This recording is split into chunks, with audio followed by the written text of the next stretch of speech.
तस्मै संज्ञानिरूपाय नमोस्तु परमात्मने।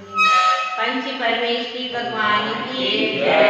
1008 श्री मुनि सुरतनाथ भगवान की जय। परम पूज्य आचार्य शांति सागर महाराज की जय। आचार्य श्री मावी कीर्ति महाराज की जय। आचार्य श्री विमल सागर महाराज की जय। आचार्य श्री सम्राट सम्मति सागर महाराज की जय। आचार्य गुरु सुंदर सागर महाराज की जय। समय विश्व धर्म की जय। तिनवाणी माता की जय।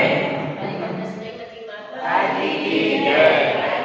संघ की जय।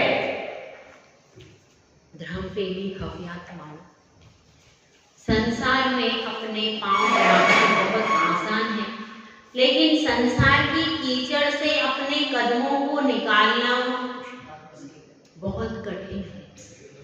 समझ में आ रही है?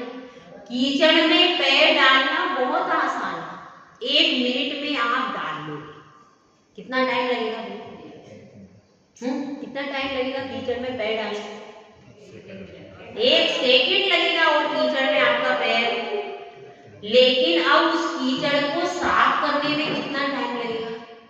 हाँ बिल्कुल, कितना टाइम लगेगा?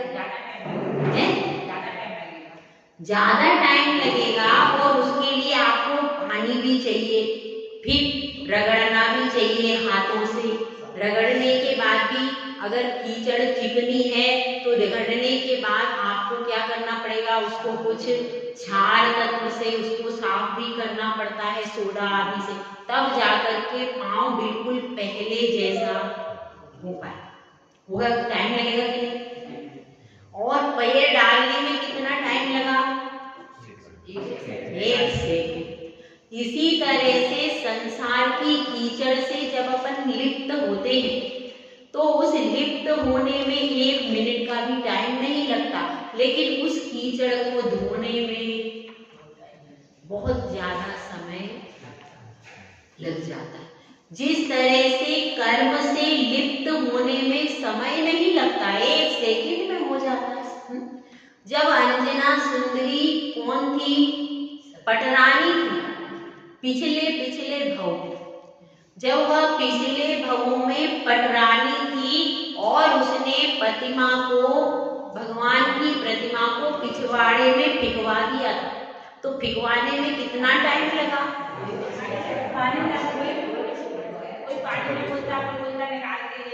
एक मतलब बहुत कम समय। उठाया और प्रतिमा को रख दिया पीछे पिछवाड़े में।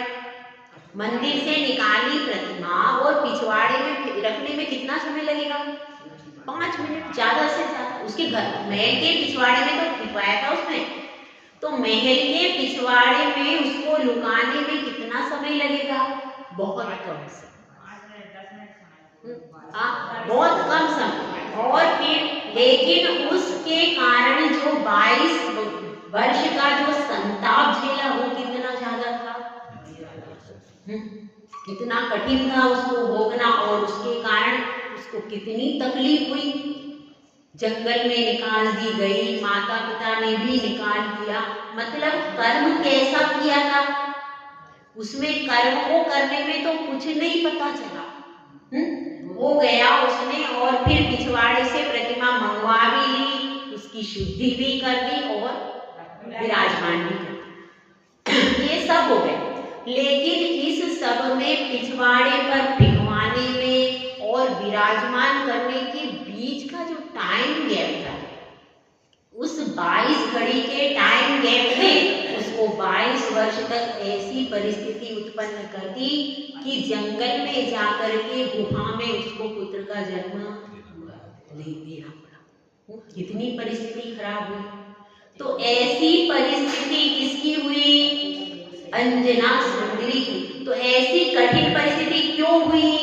कि उसने वीतराग भगवान की प्रतिमा का अपमान किया था। जो ऊंचे सिंहासन पर वेदी में अच्छे से भगवान विराजमान थे, उन भगवान को पिछवाड़े में अशुद्ध जगह पर रख दिया। पिछवाड़े में कैसी कोई साफ सुथरी जगह थोड़ी, भगवान सिंहासन पर व्यवस्थित विराजमान थे और आपने उनको इस तरह से कहीं भी रख दिया, तो ऐसा अभिनय हुआ कि नहीं? अभिनय हो गया, इस वजह से उसका भी अनादर। अगर हम दूसरों का अभिनय करेंगे तो हमारा भी कोई विनय करने वाला नहीं होगा। तो जिनेंद्र भगवान की तो महिमा अपरंपार है, तो उनका अनादर करने से क्या होगा? तो देखिए, उसने कर्म को बांधने में समय नहीं लगा, लेकिन उसको धोने में कितना समय लग गया, कितना कष्ट झेला। घर से भी निकाल, ससुराल से भी निष्कासित हो गई, केतुमती ने निकाल दिया। क्यों? जो 22 वर्ष तक जिसने तेरा मुख नहीं देखा और वह तुझे रात्रि में छुप करके आएगा और यह मुंदरी और ये किसकी दिखा रही है, कहीं से चोरी करके मेरे बेटे की ले आई है, हाँ, और उनकी मुंदरी तू दिखा रही है, तो मैं तो बिल्कुल विश्वास। अगर उसको तुमसे विवाह हुआ था तो चोरी छुप के आने की क्या जरूरत है? जिससे विधिवत विवाह हुआ है, पूरी समाज की साक्षी पूर्वक, पूरे परिवारजनों की साक्षी पूर्वक, मानसरोवर के तट पर पूरा परिवार था कि नहीं विवाह में? पूरे परिवार के सामने पूरे राजा थे, दोनों थे, तो राजा की प्रजा भी होगी, परिजन सब कुछ होगी। इतने सारे लोगों के समक्ष जिसने विवाह संबंध किया है, वह चोरी छुप के क्यों आएगा? ऐसा उसने कहा। हालांकि वह झूठी थी, पर उसने अपना लॉजिक लगाया। कोई भी एकदम से विश्वास नहीं करता, और फिर सास क्यों करेगी? तो उसने कहा ऐसा नहीं हो सकता, मेरा बेटा आ ही नहीं सकता। क्यों आएगा वो रात में? अगर उसको तुम्हारे पास आना होता तो दिन के उजाले में आता, क्योंकि जो व्यक्ति जिससे विवाह किया है उसके लिए कोई बंधन तो है नहीं, उसका तो वैवाहिक संबंध ही आपस में मिलने बैठने के लिए किया है, तो उसमें कोई आपत्ति वाली बात है ही नहीं। तो इसलिए रात्रि के समय में जो आप कह रही हो कि रात्रि के अंतिम पहर में वो इस तरह से चुपचाप आए थे, ये बात तो मैं मानने से रही। इसका मतलब यह है कि तुम्हारा ही शील पवित्र। तो इस तरह से हालांकि वो सच्ची थी, लेकिन चूंकि उसने भगवान की प्रतिमा का अनादर किया था, इसके कारण उसको भी तिरस्कार करके सास ने काट दी घर से, कि अभी मैं अब तुम्हें इस घर में नहीं रख सकती, क्योंकि हमारे राजवंश का गौरव कलंकित होगा। क्योंकि यह प्रमाणित नहीं हो पाया कि यह पुत्र किसका है, मेरे पुत्र का ही यह वंश है, यह प्रमाणित नहीं हो पाया। इसलिए तुम्हें अपने यहाँ पर पहले ये सिस्टम हुआ करता, अगर किसी का शील की शुद्धि नहीं है तो जंगल में भेज दिया जाता था। इसीलिए महिलाएं शीलवती होती, क्योंकि जब किसी अपराध का कठोर दंड मिलता है तो उस कठोर दंड को देख करके लोग भयभीत हो जाते। पहले ऐसी व्यवस्थाएं होती थी, तो इसके कारण कुछ लोग तो भय से भी शील का पालन कर लेते थे। क्यों करते थे?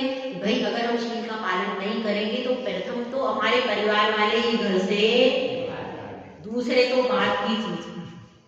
अगर कन्या के प्रति भी शक हो जाता था, बहू के प्रति ऐसी कई घटनाएं, मनोरमा का भी यही दृष्टांत है। वहां पर भी उसके चरित्र पर शंका हो गई तो सास ससुर ने जंगल में निकाल दिया। ऐसी बहुत सारी घटनाएं हैं। तो ऐसे पहले ये सिस्टम था, सीता के साथ भी यही बात है कि जंगल में निष्कासित। तो उससे क्या होता था, हालांकि यह पद्धति सही नहीं है, मैं ये नहीं कह रही कि ये सब सही है, लेकिन फिर भी उस पद्धति से दंड व्यवस्था के कारण लोग पाप करने से डरते थे। तो अब क्या परिस्थिति हुई? अब उस परिस्थिति तो छोटी थी, इतना समय नहीं लगा था, और बाद में उसने पश्चाताप भी कर लिया। सुब्रता आरिका जो आई थी, उनके पास में उसने प्रायश्चित लिया, पश्चाताप कर लिया कि मेरे से गलती हो गई माता जी, आप मुझे क्षमा करें। लेकिन फिर भी उसको जो कर्म बंध हुआ और इसी के कारण वापिस उसने पति ने अपना लिया। वापिस घर लौट के क्यों आई? कि उसने प्रायश्चित, यदि प्रायश्चित नहीं करती तो वापिस लौट के भी घर नहीं आती। तो इससे यह समझना चाहिए कि हम जो जो कर्म बांध लेते हैं वह बांधने में तो इजी होते हैं, लेकिन जब उसका फल आता है तो भोगने में पसीने छूट जाते तो भी भोग नहीं पाते। तो इसलिए क्या करना चाहिए? इसीलिए अपने कर्मों में सावधान होकर के रहना चाहिए, क्योंकि कहते हैं हंसी हंसी में कर्म बंध जाते हैं और रोते रोते भी वो छूटते नहीं। तो अपनी बात चल रही है, वह भव्य जीव सोच रहा है मैंने कीचड़ में पैर मलिन कर लिया, अब मैं धो लूं, लेकिन उसके परिवार वाले उसको कहाँ ले जाने को बैठे हैं? घर ले जाने को बैठे हैं। बहू मंदिर में पोता पोती गोदी में बिठा दी थी कि ये किसी तरह से विचलित हो जाए, लेकिन उसने पोता पोती और बहू को तो किसी तरह से समझा दिया।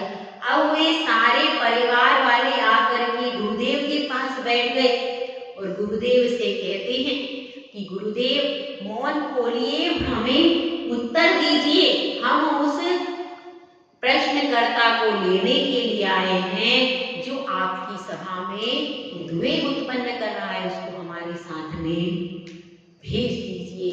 तो गुरुदेव कहते हैं, गुरुदेव उसको समझाते हुए एक श्लोक का निर्माण करते हैं। उस श्लोक को सुनिए। अविद्या विदुरम ज्योति परम ज्ञानमयं महत् तत्पृष्टव्यं तदेष्टव्यं तद्द्रष्टव्यं मुमुक्षुभिः। इसमें बताया गया है, गुरुदेव बता रहे हैं कि केवल ज्ञान रूपी ज्योति कैसी है? अविद्या विदुरम ज्योति, वह जो ज्योति है अविद्या, अविद्या का अर्थ क्या है? अज्ञान रूपी अंधकार, और उसको दूर कर देती है। यानी जो केवल ज्ञान रूपी ज्योति है उससे अज्ञान रूपी अंधकार का क्या हो जाता है? विलय हो जाता है। अज्ञान रूपी अंधकार नष्ट हो जाता है और परम ज्ञानमयम है और उत्कृष्ट ज्ञानमयी है। और महत यानी कैसी है? महान है। उससे केवल ज्ञान रूपी ज्योति से महान और कुछ भी नहीं है। क्या कुछ और? सबसे बड़ा सूरज कौन सा है? केवल ज्ञान रूपी सूर्य सबसे बड़ा सूरज है, उससे बढ़कर के कोई सूरज नहीं है। तो वह जो सूरज है, करोड़ों सूर्य और करोड़ों चंद्रमा में भी वो प्रभा नहीं है जो अनंत भगवान में प्रभा है। तो इसलिए इसमें कह रहे गुरुदेव, परम ज्ञान में तत्प्रष्टव्य, उसी के बारे में पूछना चाहिए। तुम ये दूसरे द्रव्य के बारे में क्यों पूछ रहे हो? किसके बारे में पूछ रहे थे? परद्रव्य के बारे में पूछ रहे हो तो परद्रव्य के बारे में मत पूछो, केवल ज्ञान रूपी ज्योति है उसी को पूछो। समझ में आई बात? केवल ज्ञान रूपी ज्योति है। अगर प्रश्न करना है तो उस ज्योति की प्राप्ति का प्रश्न करो। तद प्रष्टवम तदेष्टव्यम, और उसी का उपदेश उसी को पूछना चाहिए, उसी का उपदेश करना चाहिए। और तद द्रष्टव्यम, और उसी को देखना चाहिए। किसके लिए? मुमुक्षु, मुमुक्षु को उसी को देखना चाहिए, उसी का उपदेश करना चाहिए और उसी को पूछना, और किसी भी ज्योति को पूछना नहीं चाहिए। हम तो न जाने कितने कितने जीवों के बारे में पूछते हैं, न जाने किस किस को देखते हैं और न जाने कितनी बार संसार का उपदेश देते हैं। तो सर्वोत्कृष्ट उपदेश क्या है? केवल ज्ञान रूपी ज्योति को ही, उसका ही, उसके बारे में ही पूछना चाहिए। गुरुओं से पूछो तो क्या पूछोगे? मेरी दुकान नहीं चल रही है, मेरा बच्चा बीमार हो रहा है, मेरी बेटे की शादी नहीं हो रही है, मेरी बेटी विदेश में चली गई वापस नहीं आ रही है। ये पूछना चाहिए, ये नहीं पूछना चाहिए। तो अब गुरुदेव उनसे यही कह रहे हैं कि भैया साधुओं से तो पूछो, तो ये पूछो कि केवल ज्ञान रूपी ज्योति कैसी है, उसका स्वरूप क्या है, उसके बारे में पूछना चाहिए और उसी का उपदेश प्राप्त करना चाहिए। केवल ज्ञान रूपी ज्योति, और इस ज्योति को कैसे, क्या पूछो, हम इस ज्योति को कैसे प्राप्त करें, ऐसा पूछना चाहिए।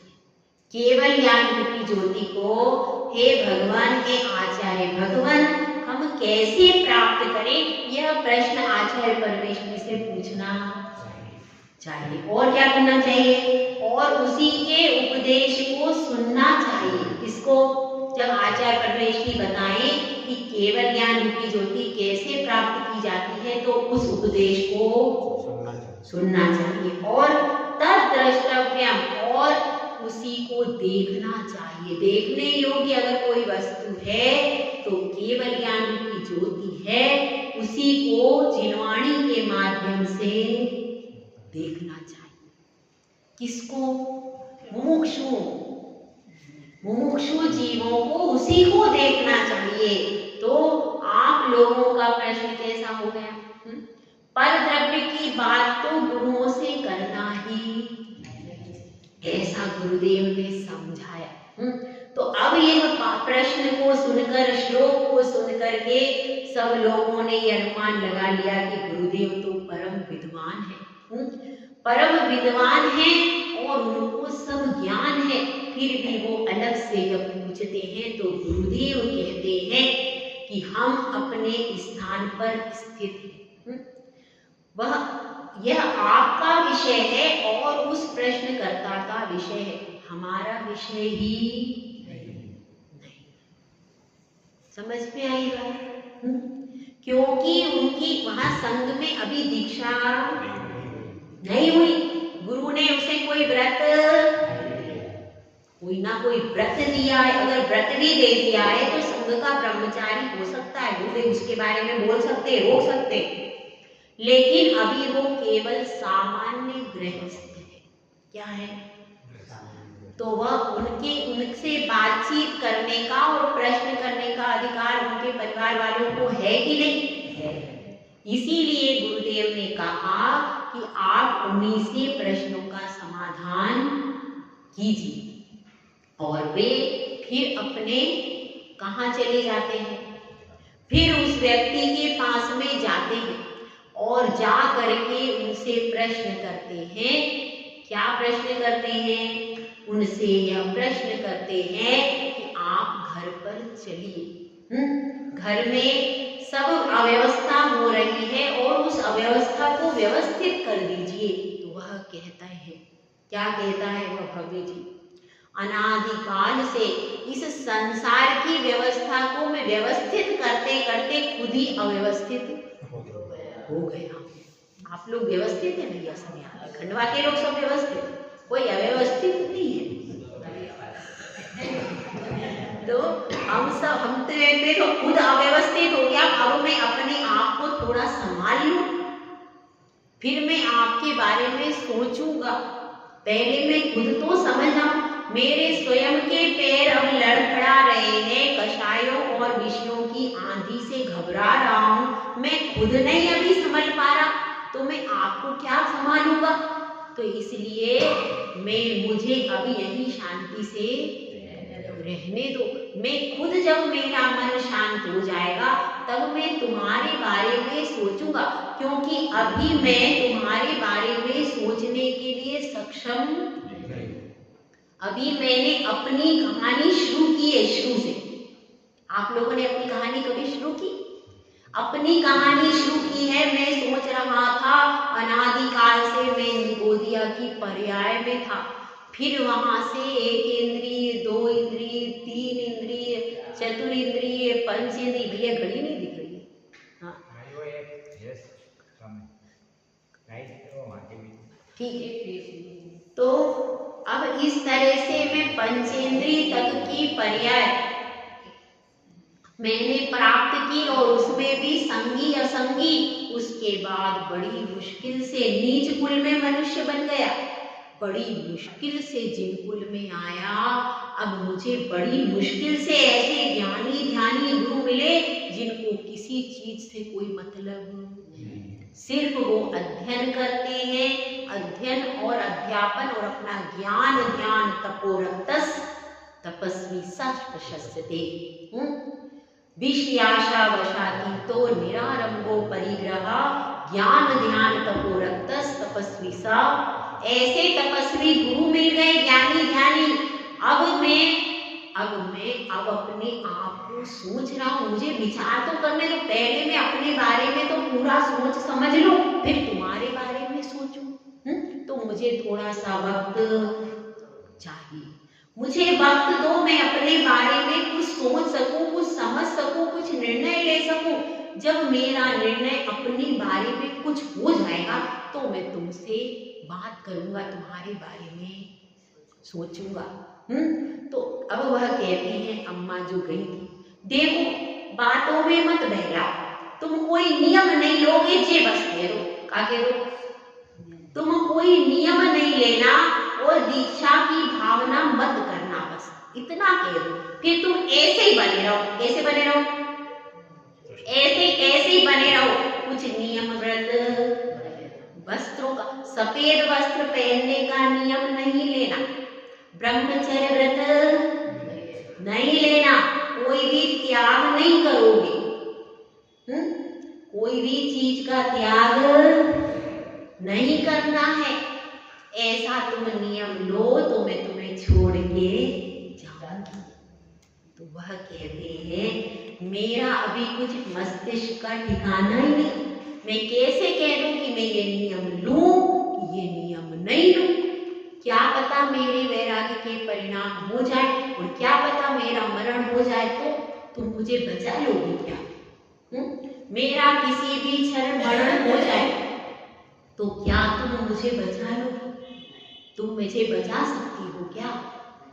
मैं तुम्हारे कहने से यदि आज रुकता हूं तो कल यदि मेरी मृत्यु आई तो क्या तुम मुझे रोक लोगे क्या? बताओ। तो वह चुप हो जाती है। वह कहता है, मेरी जिंदगी का निर्णय मुझे लेने दो, मेरी आत्मा स्वतंत्र है। वस्तु की स्वतंत्रता जैन धर्म का प्रमुख सिद्धांत है। तुम्हें नहीं पता तो बहू से पढ़ लो। किससे पढ़ लो?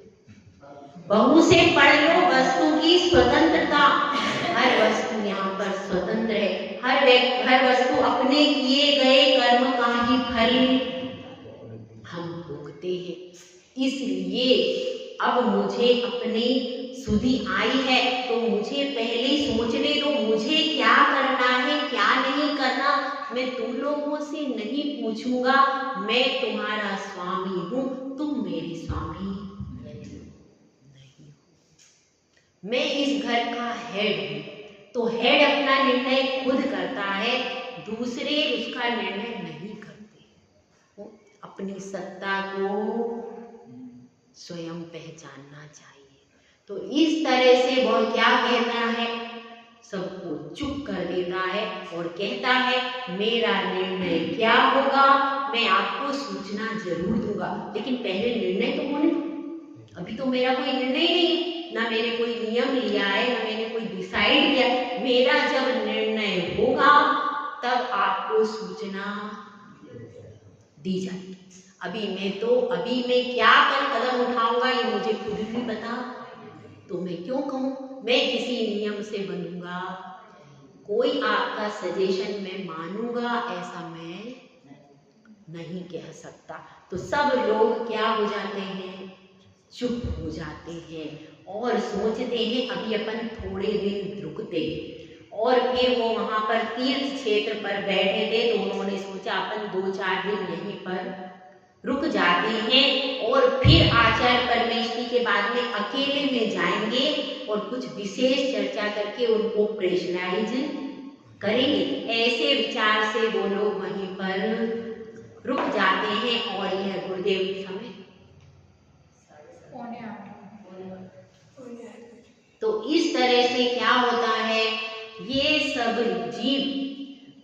पर रुक जाते हैं और फिर धीरे धीरे सूर्य अस्ताचल की ओर चला जाता है। अगले दिन का प्रातः काल होगा और गुरुदेव उस समय अपनी वाणी को सुनाएंगे। जय बोलो आचार्य सुंदर सागर महाराज की जय।